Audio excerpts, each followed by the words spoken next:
Training camp has officially begun, and while Randy Gregory is still absent, the Bucs don't have to worry about a hold-in from Tristan Wirfs. That and more on today's episode of Locked On Bucs.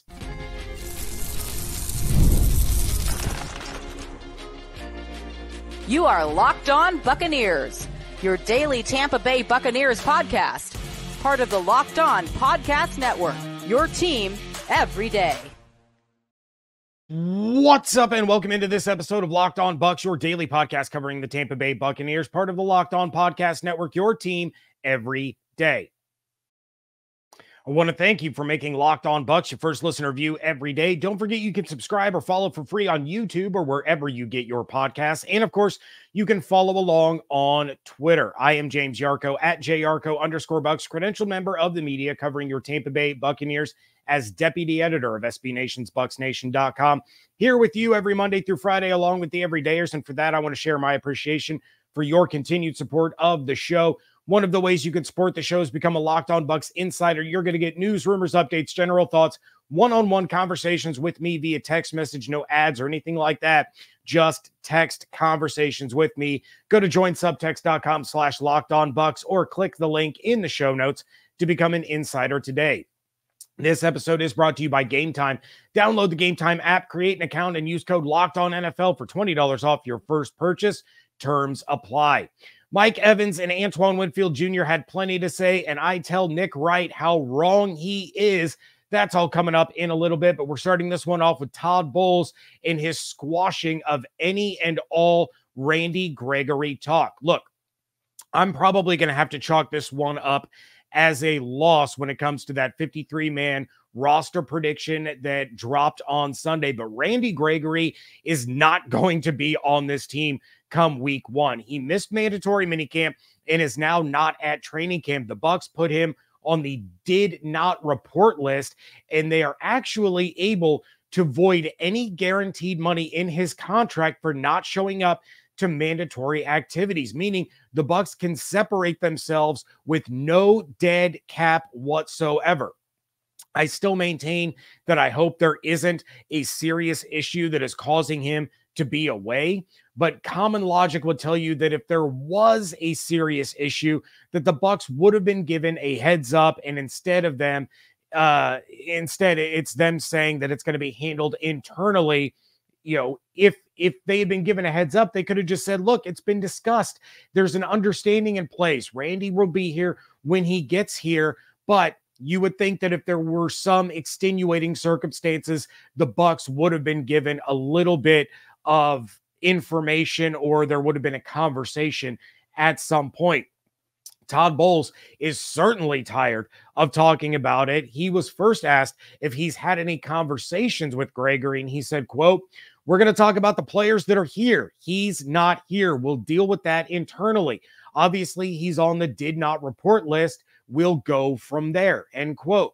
Then he was asked if he likes the depth at outside linebacker without Gregory, and he said, quote, "We've never had him to begin with. He hasn't been here. We've been okay with the depth we've got. We've got some guys that can play, and we're going to get them ready to play," end quote.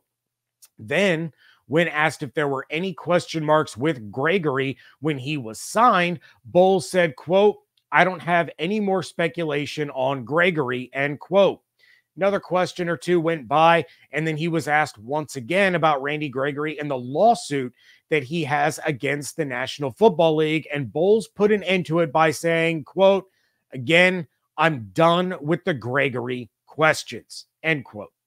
If Bowles has reached the point where he is flat out telling the media that he is done talking about a player, that player isn't going to be around much longer. Now, again, there isn't much out there on the free agent market in terms of edge rushers that the Bucs could replace him with, but they have Jose Ramirez, they have Marquise Watts, and those guys can slide into the rotation. Those are two players that Bowles and Light are both very high on, that really kind of redshirted last year. Then don't forget about that mini free agency wave that we're going to see, where teams scoop up players that get cut from other teams across the league as they narrow down their 53-man roster. Every year, there's a small handful of players that get released that are a bit of a surprise. The Bucs might find a decent rotational player hitting the market just before the season starts. They can then take that money that they save by getting rid of Gregory, bring in one of those guys for the same price, maybe even a little bit less, might be a little bit more depending on who the player is, but they would be able to add another player to that rotation. It's just kind of wild to think that a guy like Gregory, he's never had a double-digit sack season. He's only started double-digit games once in his career, and he signs a small contract for essentially a one-year prove-it deal, was in prime position to be a big part of the defensive game plan in a Todd Bowles defense where he could really shine, and then he decides to just not show up. Then he risks his spot on the roster with the Bucs and potentially, with him likely getting released at this point, he's going to have other teams look at that where he didn't show up for anything but the contract signing, and they're not going to take the chance on him either. They're not going to take the chance that this dude's going to be some sort of distraction, is not going to be a part of the fabric of the team. This could effectively be the end of Randy Gregory's career, and it's all because of his own doing. And then, of course, this puts pressure on Yaya as the perceived top edge rusher. It puts more pressure on Joe Tryon-Shoyinka to finally step up and get things going. It puts more pressure on the depth and the rotation of Anthony Nelson, rookie Chris Braswell, and then, of course, Watts and Ramirez. Like that's all that the Bucs have. A lot of young, unproven guys, along with a fourth-year player that hasn't lived up to his draft spot, and a veteran that's going to give you 3 to 5 sacks in a season in a small role. It's just not a good situation there on the edges for the Buccaneers. However, there was some good news, and that's that Tristan Wirfs is not going to be a hold-in. No, a deal is not done yet, and even though that deal isn't done, he's still participating in team and in individual drills. Bowles was asked about Wirfs and said, quote, "I'm not surprised to see it. He loves the game. He loves to play. He loves his teammates. He did a good job today." Now, compare that to the situation going on in San Francisco, where Trent Williams is a hold-in while he still has 3 years left on his deal as the NFL's highest paid left tackle. And Williams is already 36 years old, and he's looking for another new deal. Maybe he wants to get an extra year or two added on. Maybe he wants that AAV to go up and ensure he stays the top pay tackle in the league. I'm not really sure what the situation is between San Francisco and Trent Williams, but Wirfs, who is likely going to be the top or at least come close to the top paid left tackle in the league, he's still out there working with the team. He's still out there doing his drills, participating. He's getting to know the new offensive linemen and build chemistry there. He's learning the new offense under Liam Cohen. He's being a leader and the captain that he is, regardless of contract negotiations. You absolutely love to see that from one of your franchise players. And I think it also shows a level of trust between Tristan Wirfs and Jason Licht. The Tristan knows a deal is going to get done. Both sides want to get that deal done, and there's no sense in adding unnecessary stress to that situation by refusing to take the field. He's going to get that long-term mega deal, and he certainly deserves it, despite what the NFL Top 100 list says, which is just an absolute abomination when it comes to Tristan Wirfs and Levante David's rankings. But no worries there about Tristan Wirfs. All eyes are really going to be on the Randy Gregory situation until it's resolved one way or another. Two more guys that the Bucs can always count on, have high expectations for the season. That is next on today's episode of Locked On Bucs, part of the Locked On Podcast Network, your team every day. Game Time is an authorized ticket marketplace of Major League Baseball, which makes getting tickets faster and easier. Prices on the Game Time app actually go down the closer it gets to first pitch. Endless deals for Rays home games. You can get tickets as low as $50 for Buccaneers regular season seats. And my sister just used Game Time to nab some tickets to see the Foo Fighters in Cincinnati on Thursday night, which is where I will be. And I used Game Time to get my seats. You can wait until the last minute when prices drop by as much as 60%, or you can buy them now knowing that you have Game Time's lowest price guarantee, which means if you find tickets in the same section and row for less, Game Time is going to credit you 110% of the difference. So take the guesswork out of buying MLB tickets with Game Time.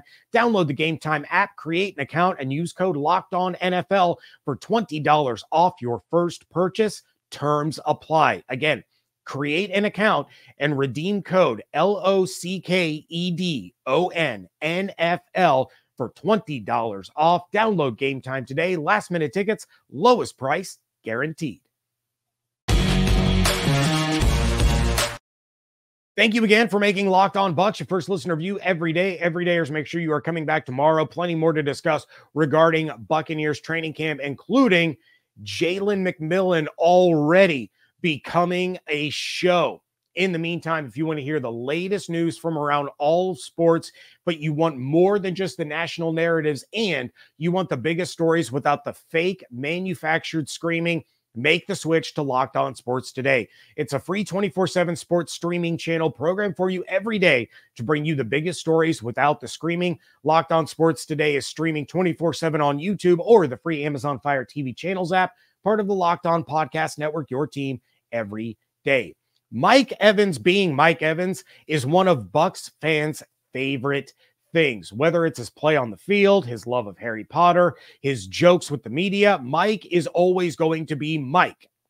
Well, he spoke with the media after practice Wednesday, and outside of talking about how hard college football 25 is, and I can confirm his account of the game, Mike has his eye on the prize, or prizes, if you will.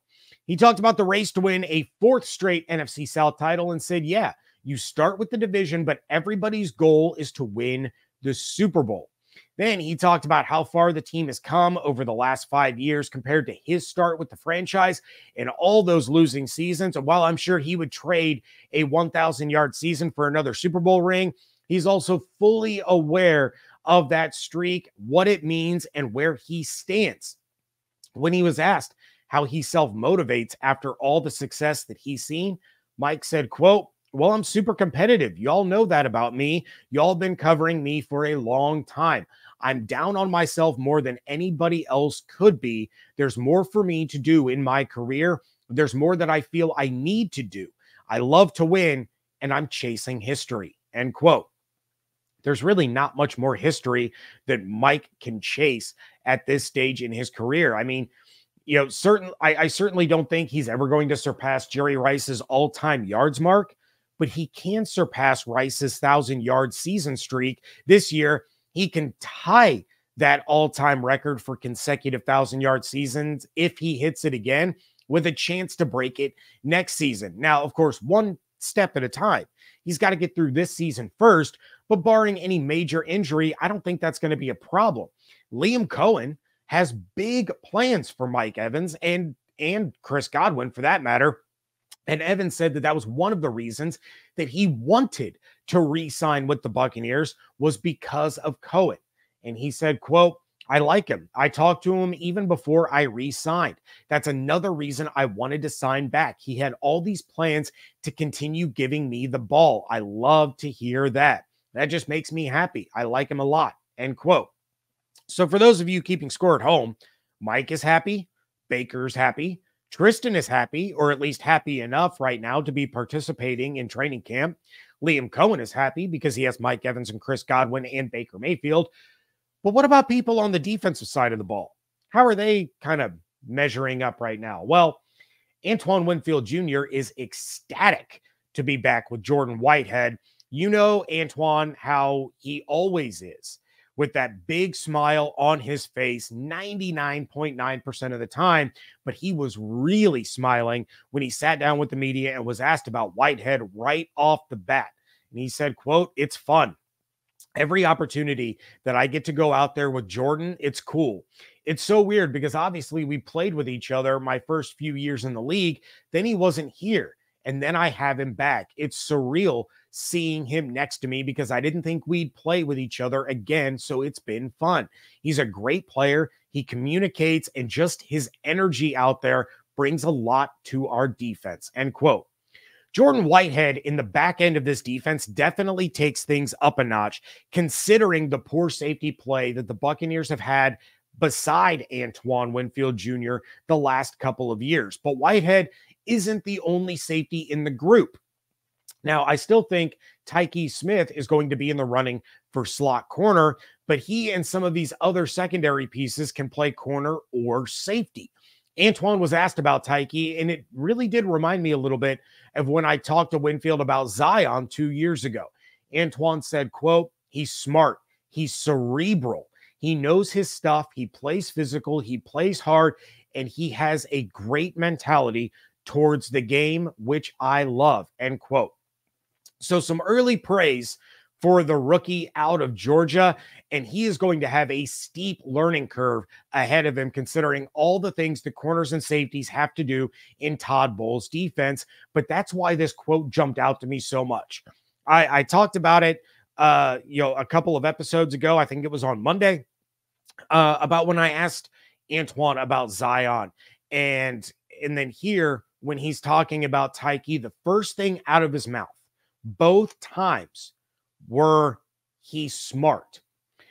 To be successful in this system, you in the Todd Bowles defense, you don't have to be the most athletic. You don't have to be the biggest. You don't have to be the fastest. But you do have to be incredibly intelligent. You can win against players that are bigger, that are stronger, that are faster, if you have the mastery of the system and know exactly where you need to be, and then also have the trust that your teammates are going to be where they need to be, and then you put yourself in a position to make the play. When it comes to these players that Todd and Jason Light bring in, they're looking for quality people, but they're also looking for guys with sky-high football IQ. They're looking for those intelligent players that can understand and execute both on the offensive and the defensive side of the ball, because that's what the systems are built on. You take a look at Liam Cohen and the offense. Baker Mayfield might be one of, if not the best at pre-snap reads in the NFL. And Cohen is going to throw a lot at him to use off of those pre-snap reads. Evan and I talked about it when he was on the last show, that Cohen's going to say, look, this is the play, but here's plan B, plan C, plan D, and plan E for you to check into depending on what you see ahead of time. This isn't we're going to have these set of audibles off of these packages. It's, we're going to run this play, but here's 4 more plays for you to be able to call into, because I trust your judgment. I trust the leaders on this offense to check us into the right play. It's the same for the defensive side of the ball. And Tykee Smith might take a little while to develop, just like Zion did, but he's going to be a really, really good football player and a solid defensive weapon once he gets a full grasp on what Todd Bowles is doing with the defense. So I love this from Antoine. He has a very astute, kind of scouting mind when he's looking at these players, that he can tell kind of who's going to rise to the top, who's going to be able to get it. And he's not just going to say that a player is smart just to say it. There are plenty of other things that Antoine can say about these players, but making sure that the first thing out of his mouth is talking about a player's intelligence, that is a sign that bodes really, really well for the Buccaneers defense and Todd Bowles. Nick Wright is wrong. That is coming up next on today's episode of Locked On Bucs. Passion, drive, and patience, the formula for winning championships. It's also what keeps your ride or die alive. eBay Motors has everything that you need to maintain your vehicle and level it up to peak performance. Superchargers, roof racks, exhaust kits, LED headlights, brakes, rotors, truck bed covers, more. Whether you're into speed, power, or style, eBay Motors has you covered.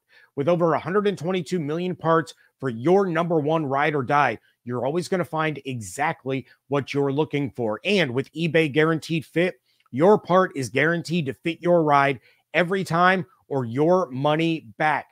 taking all of the stress away from shopping for what you need for your vehicle. Because with eBay Motors, you're burning rubber, not cash. With all the parts you need at the prices you want, it's easy to make your car the MVP and bring home huge wins. So keep your ride or die alive at ebaymotors.com.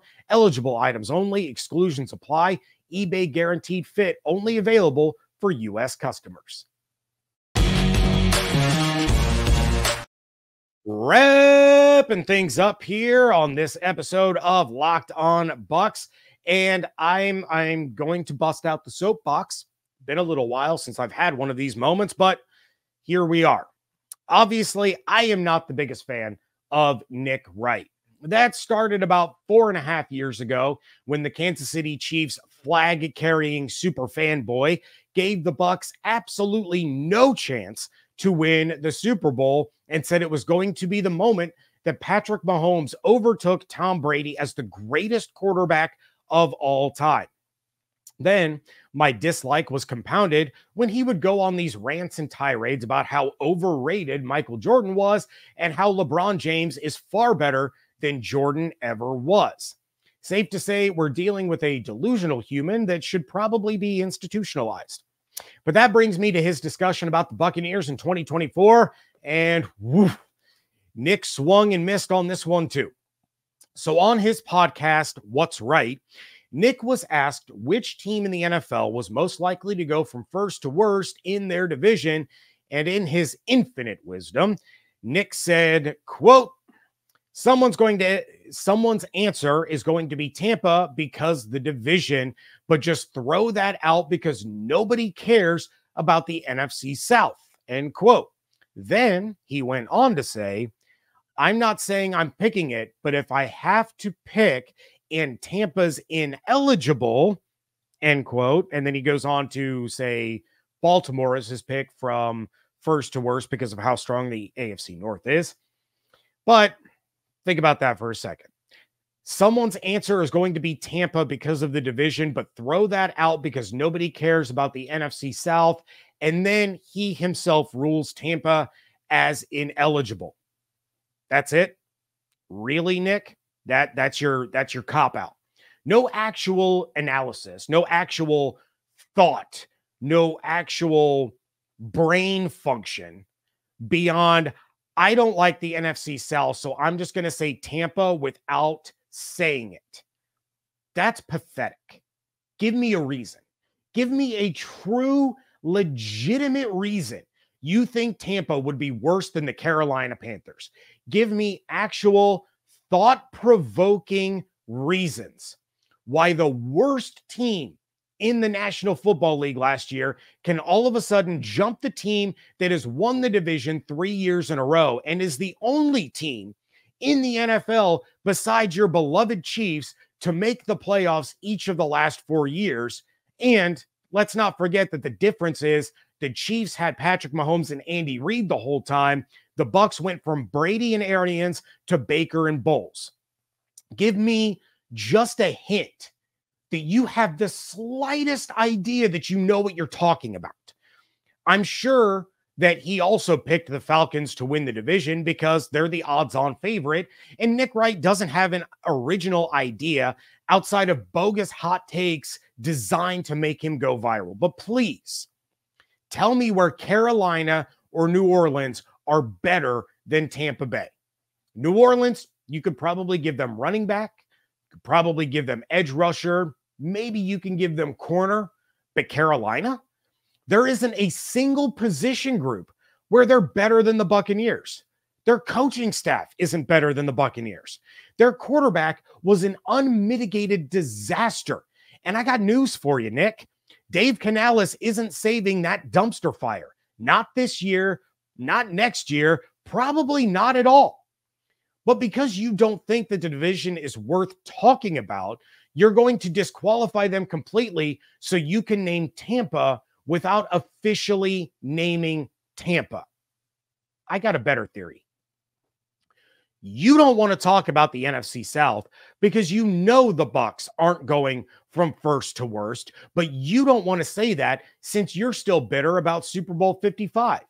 You're still so angry that the Bucs obliterated your beloved Chiefs and beat the snot out of your boy Mahomes for 60 minutes, that you can't bring yourself to give them the credit you know that they should probably get.